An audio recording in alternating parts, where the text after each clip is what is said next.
This is CBN NewsWatch. Thanks for joining us for CBN NewsWatch. I'm Mark Martin. A peace deal between Israel and the United Arab Emirates announced today by President Trump from the Oval Office. It signals what the president is calling the most significant move toward peace in the Middle East in more than 25 years. President Trump says it is a significant step toward a more peaceful, secure, and prosperous Middle East. Everybody said this would be impossible. And as you know, Mohammed is one of the great leaders of the Middle East. After 49 years, Israel and the United Arab Emirates will fully normalize their diplomatic relations. They will exchange embassies and ambassadors and begin cooperation across the board and on a broad range of areas, including tourism, education, healthcare, trade, and security. This is a truly historic moment. Our Middle East Bureau Chief Chris Mitchell joins us now with more. Chris, we just heard the president call this historic. Just how significant is this deal? Well, Mark, it is historic, and I think you have to look back to the peace deals Israel had with Egypt and well as Jordan, and I think it's on that level right now that this is the first Arab country since Jordan to make peace. I think it really changes the dynamic of the region, and you also have to understand the context of why an Arab nation like UAE would make peace with Israel. One thing is Iran, the threat of Iran, just across the Persian Gulf. They see Iran as a mortal enemy, and so making peace with Israel. And this goes back to the Middle East maxim, you know, the enemy of my enemy is my friend. And also, Mark, you know, we've been there in the UAE. We were there when Miri Regev, who is the Minister of Culture here in Israel, was there at a judo competition, and one of the Israelis actually won a gold medal. And for the first time, an Arab nation actually played Hatikva, Israel's national anthem. We were there with Joel Rosenberg, who was leading a U.S. delegation of evangelical leaders who met with the Crown Prince, and I think this was all indication of something that might major happen like it did today. What kind of reaction, Chris, are you hearing from Israel? I understand Prime Minister Benjamin Netanyahu addressed the nation. He did just a few minutes ago. I think he's getting a lot of kudos from even his blue and white party, his coalition partner. I was interested to know what was going to happen with some of the Jewish leaders in Judea and Samaria, because what this has done is put this whole idea of sovereignty over the West Bank or Judea and Samaria, the biblical heartland of Israel. Some of those leaders, like the mayor of Efrat, we've interviewed him before, he said this is worth the price right now to make peace with their Arab neighbor. However, there are people who say, well, we do want peace. It's very important to have peace with our Arab neighbors, but not at the price of declaring or taking sovereignty off the table. A few minutes ago, Benjamin Netanyahu did say that sovereignty was still on the table, and I guess it's a matter of timing to see when that may happen. What does this mean moving forward with peace deals in the overall region? Well, it's a great question. You know, right now, I think the PA, for one, may feel like they're being bypassed, and I think they're feeling the abandonment of a major Arab nation. But I think really, and some people would say they really have only themselves to blame. They've failed to negotiate with Israel for years. They rejected the Trump peace plan outright. And so I think a lot of these nations, like the UAE, are going forward, normalizing relations with Israel, bypassing the Palestinian Authority. And I think, Mark, we're going to see other nations follow suit. You could look at Bahrain, Oman. These may be nations to look for in the near future that might have a peace deal with Israel as well. Will it affect daily lives for people in the region in any way? Well, in one way, you know, people from the UAE may come here to Jerusalem. And they may come to the Temple Mount. That's something that President Trump said. They may visit the Al-Aqsa Mosque. And so we'll see what happens. You know, I just got off the phone as well with Joel Rosenberg, and we went with him to the UAE. He visited the Crown Prince. Then after that, we went to Saudi Arabia, visited the Crown Prince of Saudi Arabia. So I think we will see some changes. Saudi Arabia is opening up to the world as well. So I think we might have a whole new Middle East to some extent, with the exchange of people flying from one place to another that we haven't seen in decades, if ever, here in the Middle East. And one other note, Mark, I think maybe even Saudi Arabia, if you could imagine the crown prince of Saudi Arabia coming here to Jerusalem as part of a peace plan. That was part of Joel Rosenberg's latest novel, The Jerusalem Assassin, and his novels seem to have a way of actually coming to pass. All right, our Middle East Bureau Chief Chris Mitchell, thanks for your insights, sir. Thanks, Mark.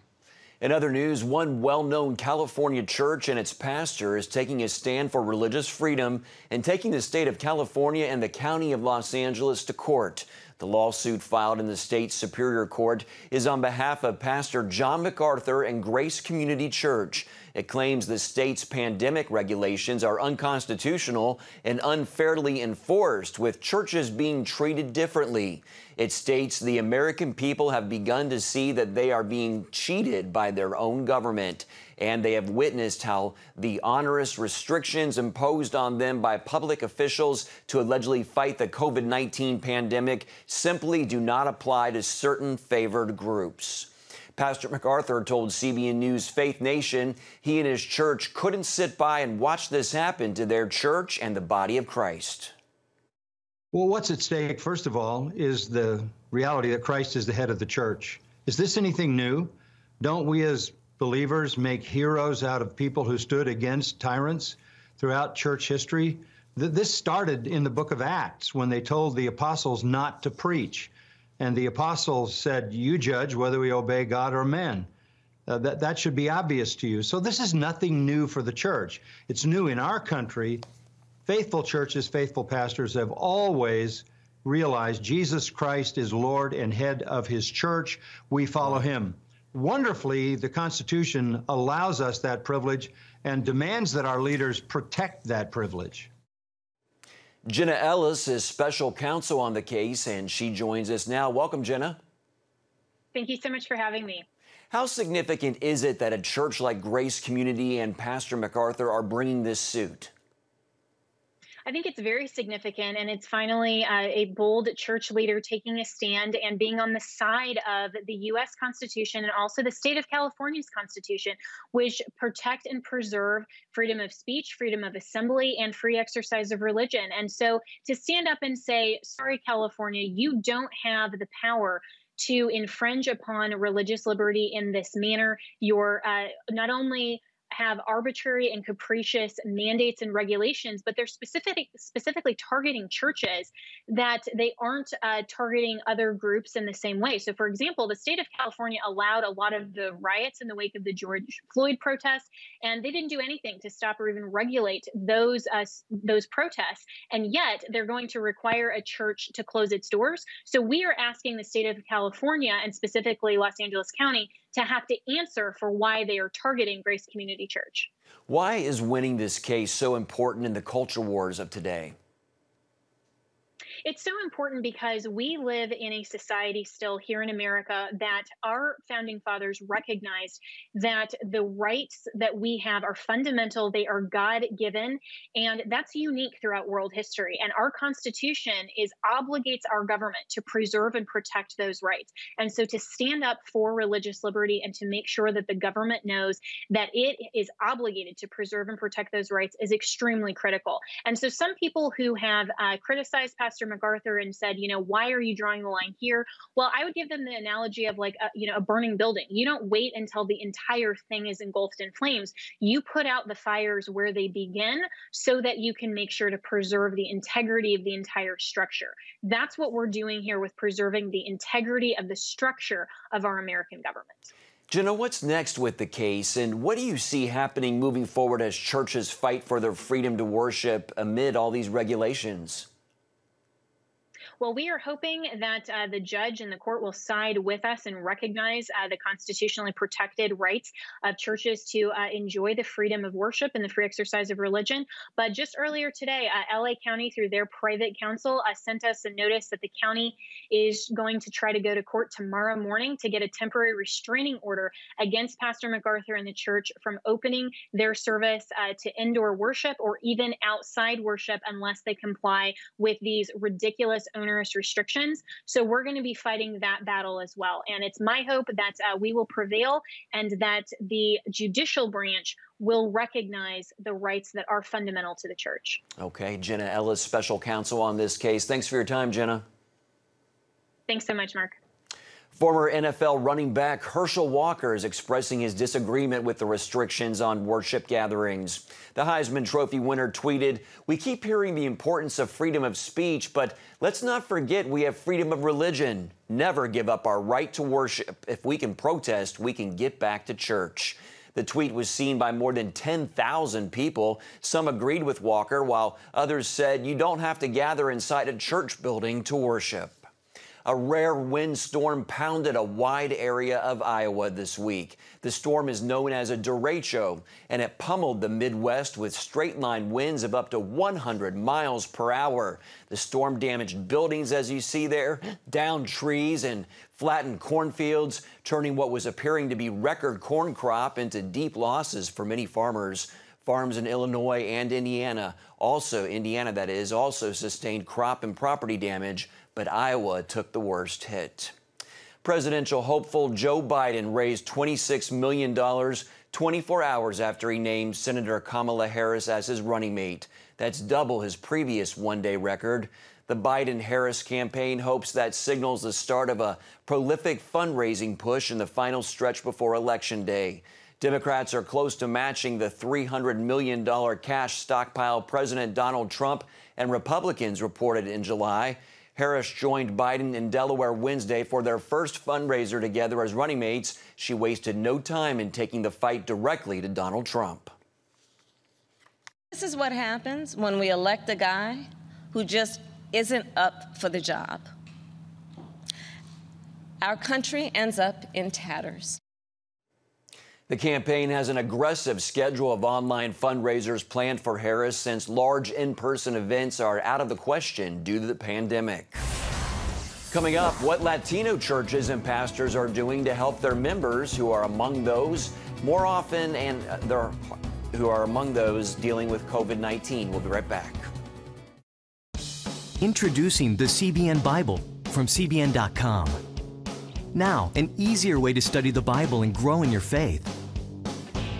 Highlight your favorite verse. Read separate versions at a glance. Click and read a commentary. Or cross-reference your favorite verse using the Strong's Concordance. All the right tools to study the Bible, all in one place. The CBN Bible, available at cbn.com/Bible or the iTunes App Store. This is CBN NewsWatch. Thanks for joining us. Watch breaking news, exclusive stories and programs, credible news reporting. We show you what's happening in the world and how you can pray about it. This is CBN NewsWatch, because truth matters. Weekdays at 5 on the CBN News Channel. Yes, right on time. From Superbook. Pepper's Pizza Palace is donating pizza for everyone today. Wait. I have big plans today. Trust in God, even when times are tough. He has a plan for your life. Hey, we're gonna be late for the grand opening. My parents want me to help with this outreach thing, feeding the community. What am I supposed to do here? Superbook! Join the Superbook Club and get Superbook The Birth of Moses, plus 2 copies to share with others, all for your gift of only $25. Pharaoh ordered all newborn Hebrew boys thrown into the Nile River, and I have a 3-month-old brother. The Birth of Moses. Yours for a gift of only $25. What will you do the next time the soldiers come? I do not know, but I trust God has a plan for all of us.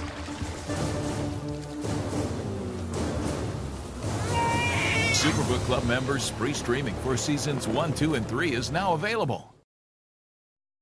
The coronavirus has disproportionately affected Latinos and blacks, according to data from the CDC. Our Heather Sells spoke with Reverend Gabriel Salguero, the president of the National Latino Evangelical Coalition, to talk about how it is affecting Latinos and their churches. Yeah, it's so interesting. Talk about what is the conversation like in Latino churches right now in regards to COVID. Why do Latinos think the rates are so much higher, and what are they doing to combat this pandemic? Well, I think first is that we're trying to do the pastoral care and come alongside people. As you said, we are disproportionately impacted by COVID-19. In New York City, a pastor of our coalition lost 9 parishioners. The Assemblies of God, Spanish Eastern District Superintendent affected. We lost several pastors in New Jersey and Florida and across the country. And so our major focus right up front is to take care of people, make sure we're providing pastoral care, comfort, coming alongside people, even as they're being impacted. And as you say, part of that is because many Latino communities have pre-existing conditions, sometimes called comorbidity realities like diabetes, hypertension. And so that reality makes them more susceptible to the COVID-19 virus. Well, Pew Research also shows that the Hispanic unemployment rate has spiked during the pandemic, especially among Latino women. Are you seeing this in your churches, and how are you responding? Yeah, I think that is actually spot on. And the reason that is because many of them work in the impacted areas. For example, I live in Orlando, and Disney has been closed for a long time. So a lot of people who work in Disney, a lot of people who work in supermarkets, truck drivers who are frontline workers have been either furloughed or temporarily let go because of COVID-19. And so that impact of unemployment or furlough really impacted the church, not just the families, but also the communities, the church communities where people, because of their unemployment or underemployment, can't move around, can't pay their mortgage, can't pay their rent. And so the church has been responding by bringing food, by food drives, by food pantries, by helping people with their mortgage. In any way we can, we've been a source of help and support. And of course, this is all coming down hard on pastors who are trying to think about all the different needs for their congregations. How do you see the pandemic affecting them? Look, one of the things we need to really focus is on who cares for the caregiver. Exhaustion, sometimes called compassion fatigue. Sometimes people think that pastors are working less because of COVID-19. They're working from home, but actually they're doing more. They're doing counseling on Zoom or on Skype or on Google Meets. They're meeting with more people. Plus, more people are demanding prayer because they lost someone.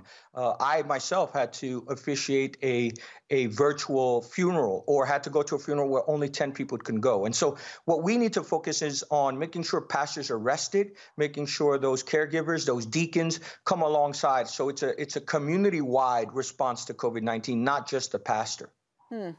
This pandemic, of course, has caused suffering on so many levels, but I'm also wondering, how have you seen the Lord at work in your churches during this time? What have been perhaps some of the blessings, even amidst the grief and loss? Yeah, I just worked on a book with about 20 evangelical leaders called Arise Together. And what I've seen is that in the midst of this suffering, you see real resurrection.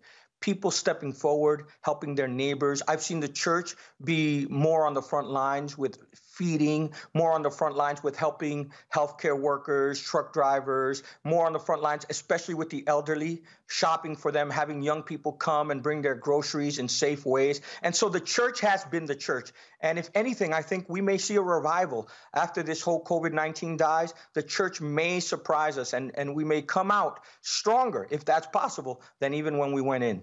All right, and we are going to end on that note. Reverend Salguero, thanks so much for your time.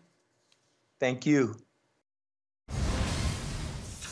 Still ahead, ISIS advances its terrorist agenda while the world is distracted with the pandemic, and innocent victims of the group continue to suffer.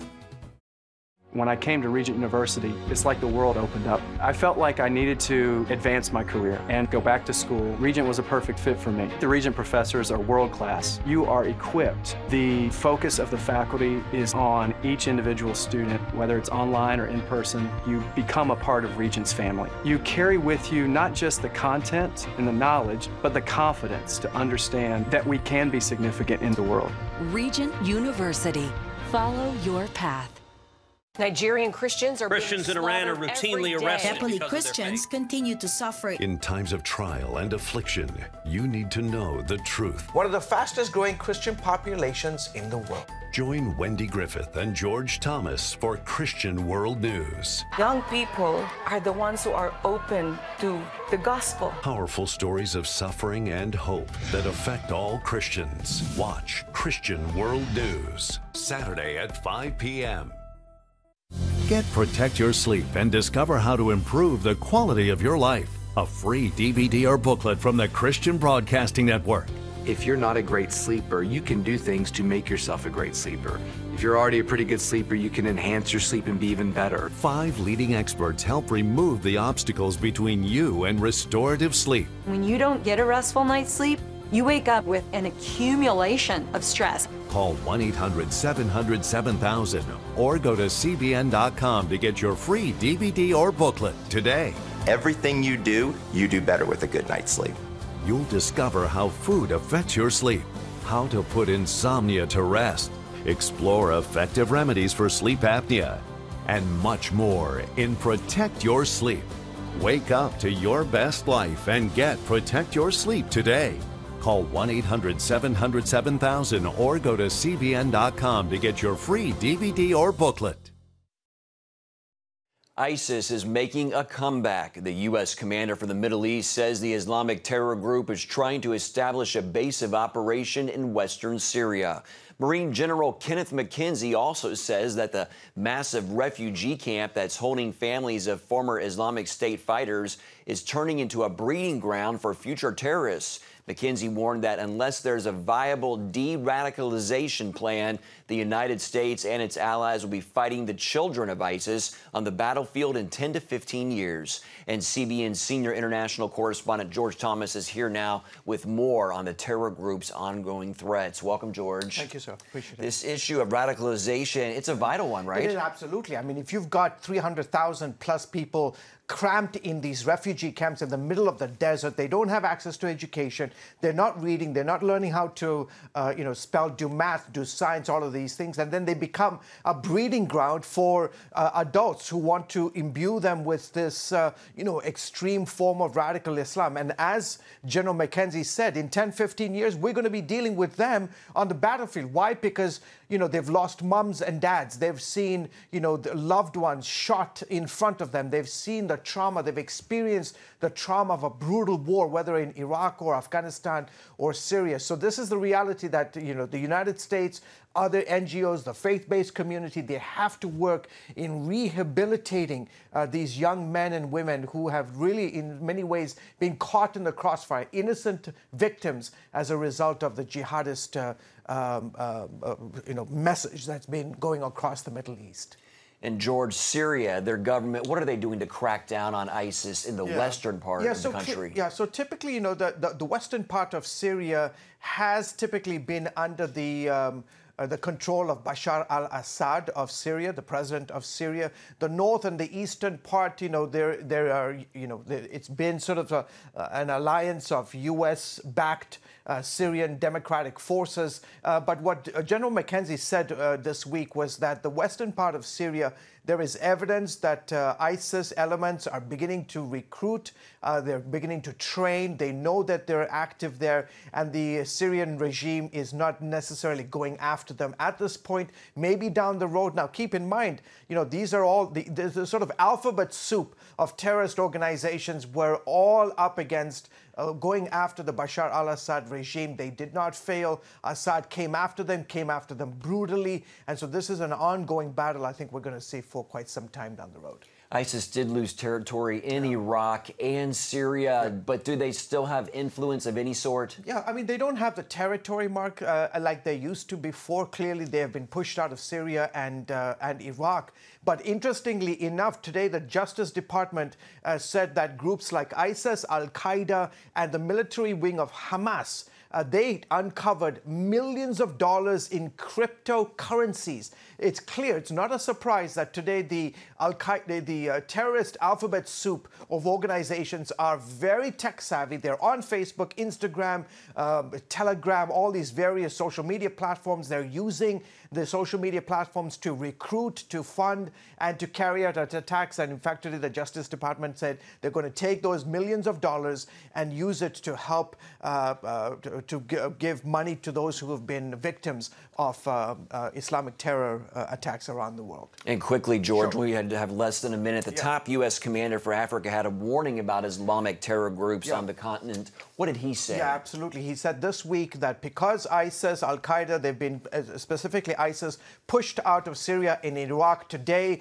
they are making tremendous inroads, Mark, in the northeastern and the southern parts of Africa's most populous nation, Nigeria. Nigeria is very critical because they say as Nigeria goes, so goes the rest of Africa. And today there is a concerted effort. There's an Islamic insurgency against the government of Nigeria. They want to overthrow the government and create a caliphate, turn Nigeria into an Islamic country. Why is that important? Because pretty much if you look at a map of Africa, Nigeria, the northern part is Muslim, the southern part is Christian. Half of Nigeria is Christian. Today they want to wipe the Christians off the face of this country. All right, our senior international correspondent, George Thomas, thank you, sir, for your insights. You're welcome. Okay.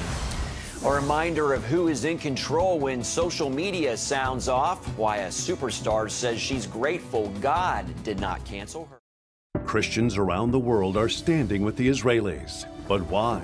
In CBN's free magazine, Friends of Israel, you'll discover why Christians are supporting the Jewish state, how Israel is fulfilling prophecy as a light to the nations, and ways you can pray for the people of Israel. Israel needs the support of friends like you. Call now or go to CBN.com to get your free copy of Friends of Israel.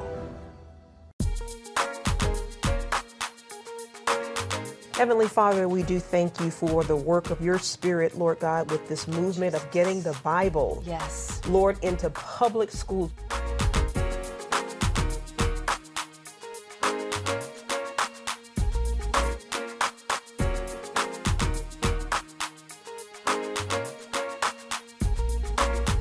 Watch The Prayer Link, Tuesday nights at 6:30. Hey, if you're tired and exhausted all day, you can't think clearly, and you really just need a cup or even a pot of coffee to get through your day, then join me, Dr. Josh Axe, for this new series where I'm going to teach you how to transform your diet and use essential oils and supplements to get a better night's sleep. Protect your sleep and live your best life with innovative information from 5 leading sleep experts. If you're not a great sleeper, you can do things to make yourself a great sleeper. If you're already a pretty good sleeper, you can enhance your sleep and be even better. Discover a sleep-enhancing bedtime routine, how to put insomnia to rest, learn how to relieve pain that disturbs sleep, and much more in Protect Your Sleep. Everything you do better with a good night's sleep. Wake up to your best life. Call 1-800-700-7000 to get your free DVD or booklet of Protect Your Sleep today. Don't miss out on this brand new series. Superstar Kelly Rowland is grateful God is not like us. She went on Instagram to discuss cancel culture. That's the popular practice of withdrawing support for public figures or companies after they've said or done something considered offensive. The singer and actress says she's grateful God did not cancel her in a time where cancel culture dominates social media conversations. The singer used the hashtag #StopTryingToBeGod. That's going to do it for this edition of CBN News Watch. Remember, you can find more of our news programs on the CBN News Channel anytime or online with CBNnews.com. Thanks again for watching. Have a great day.